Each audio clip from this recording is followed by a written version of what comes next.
A new report from NGO Monitor has exposed the scandalous news that Palestinian terrorists have infiltrated Canadian nonprofits and charities operating in Gaza in order to steal aid and attempt to control their operations. Here are the key findings and why it is critical for Canadian news outlets to report on this issue and demand our government take immediate action. The report from NGO Monitor comes after Israel seized confidential Hamas documents during the Gaza war, which originated from the Gaza Interior Security Mechanism,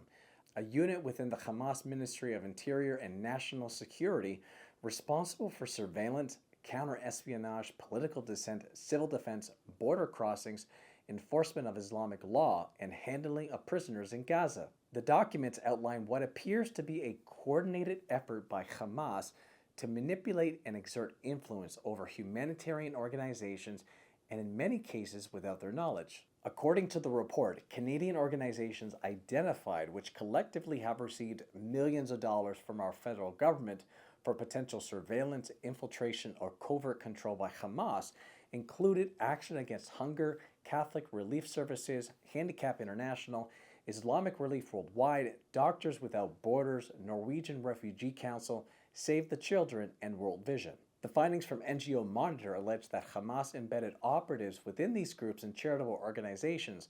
by installing so-called guarantors, typically local Gazans selected to serve as the primary liaisons with humanitarian groups. Once these guarantors were installed, according to the report, Hamas would then be able to survey NGO officials and offices, access beneficiary lists utilized by the UN and aid organizations to dictate who would receive cash assistance, and even outright steal aid materials. A December 2022 document cited in the report states that at least 10 such guarantors, including officials connected to Norwegian Refugee Council and Handicap International,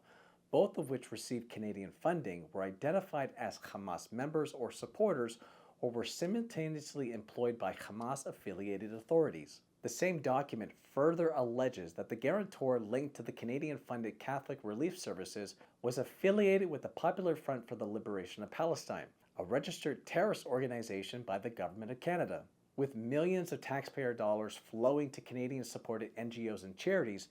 this report raises serious concerns about whether existing vetting and oversight mechanisms within NGOs and charities are sufficient. It suggests that humanitarian organizations may lack either the capacity or the safeguards needed to prevent infiltration or misuse of funds. Stronger federal oversight is urgently required to ensure that Canadian taxpayer dollars do not end up in the hands of terrorist organizations. And Canada's news media also has a duty to bring these concerns to the public's attention and press the government to take decisive action in order to ensure that public funds are never diverted for Islamic terrorism.